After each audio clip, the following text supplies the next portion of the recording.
Well, hello again, and thank you for joining with me. As I said yesterday, we're going to continue in our look at 1 Peter chapter 3 by looking at verse 19. And I'm not embarrassed to admit to you, it's one of the more problematic passages in all of the New Testament, even the Old Testament. In fact, have you ever walked into the middle of a conversation where people are talking about persons and circumstances that are familiar to them and you don't understand? And you want to say, can you start over again so I can catch up and join into the conversation? Well, that's kind of the way I feel about this passage, because I feel like Peter must have communicated far more about these dynamics to those who are reading his letter now. And they understand the context of his conversation, but you and I are just trying to catch up and stepping into the middle of that conversation. And frankly, it can be really confusing. And that's why you find there are a variety of different interpretations as to what exactly is being said. And it's not a translation problem. It's not a language or linguistic problem. It's not because somebody isn't parsing the Greek properly.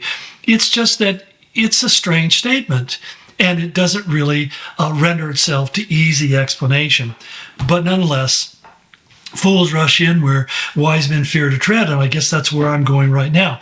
In verse 19, though, it reads, through whom he also went and preached to the spirits in prison. Who is he talking about? He's talking about Jesus, who was made alive from the Spirit. In other words, he was resurrected from the dead.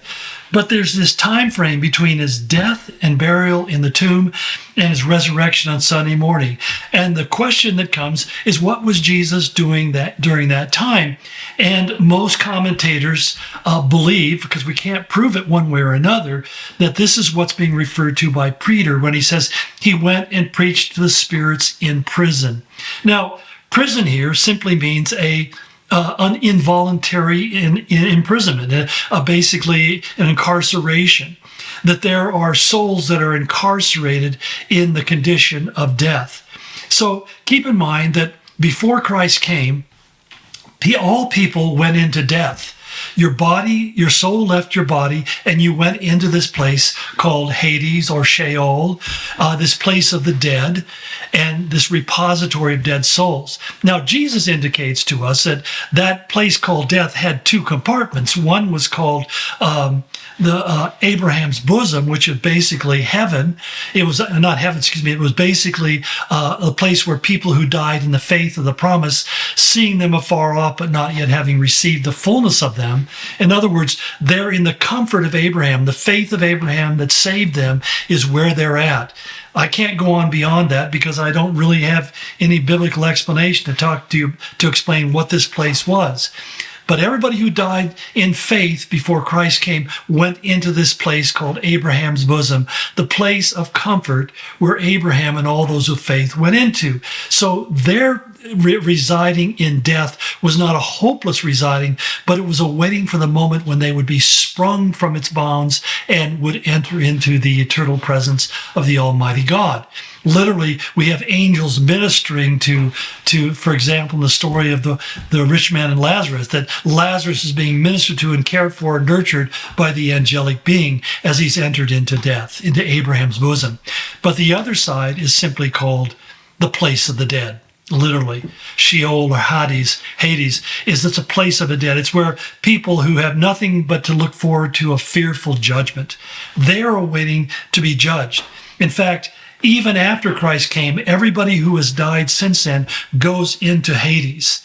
And all they have is a fearful looking to of judgment. And that judgment isn't going to come until Christ casts death and hell, this container where people who have rejected Christ are, all the evil, wicked people, the Hitlers, the Stalins, and worse and not so worse, all those who have rejected Christ and have gone into hell, they're going to be cast into the lake of fire, which is a place of eternal torment.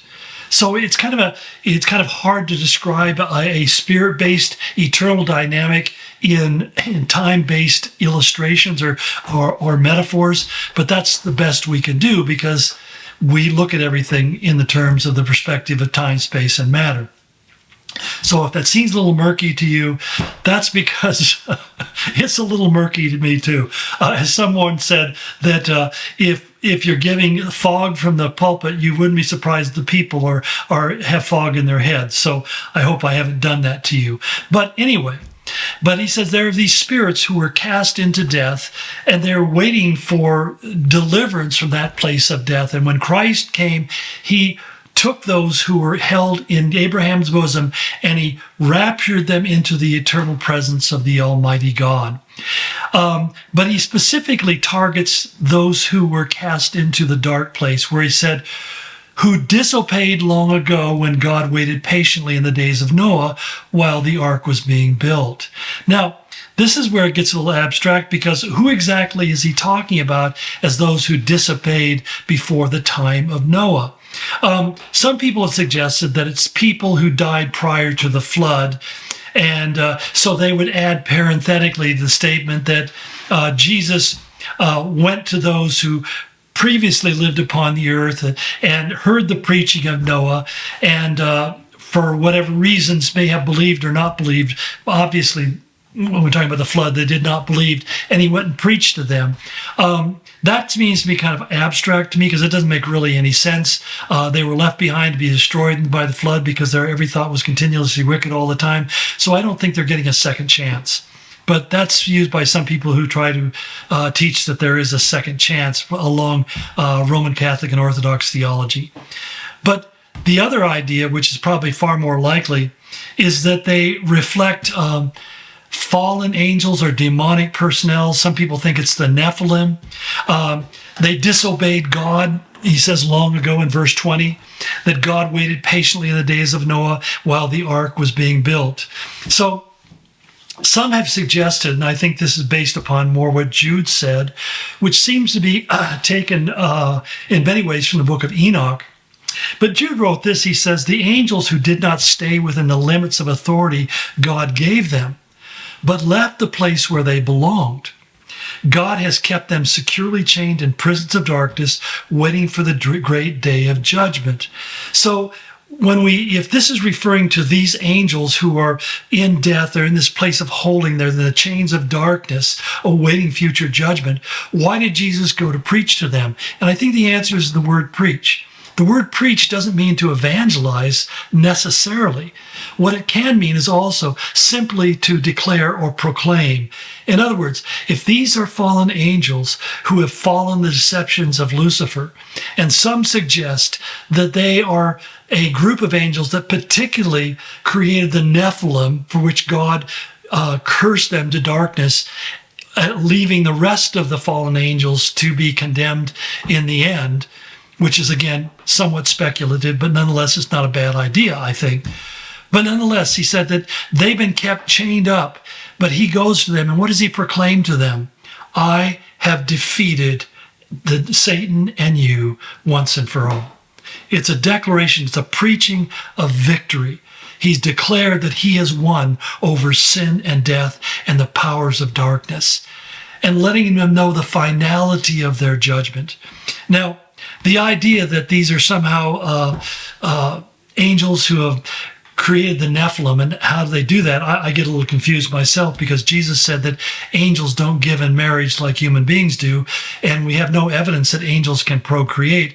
But what do I know? In this strange age that we live in, it seems like there's abilities to mess with physical biology in ways that we don't like to think about. But the reason why that comes up is because in chapter 6 of Genesis, it says in verse 2 that the sons of God, in Hebrew, Ben Elohim, literally translates son of the Almighty, saw a beautiful woman and took any they wanted as their wives in those days. And in those days, some of time after, giant Nephilites or Nephil, that means they translate it as giants, but the word literally means a bully or a tyrant, a person who forcefully imposes himself on others. They lived on the earth, and it says, for whenever the sons of God had intercourse with women, they gave birth to children who became the heroes and famous warriors of ancient times. This is how the rabbis, the ancient rabbis, interpreted this passage, that these fallen angels interbred with women, creating these gigantic, oversized beings, and these oversized beings were the product of this conjoining of angels and human flesh.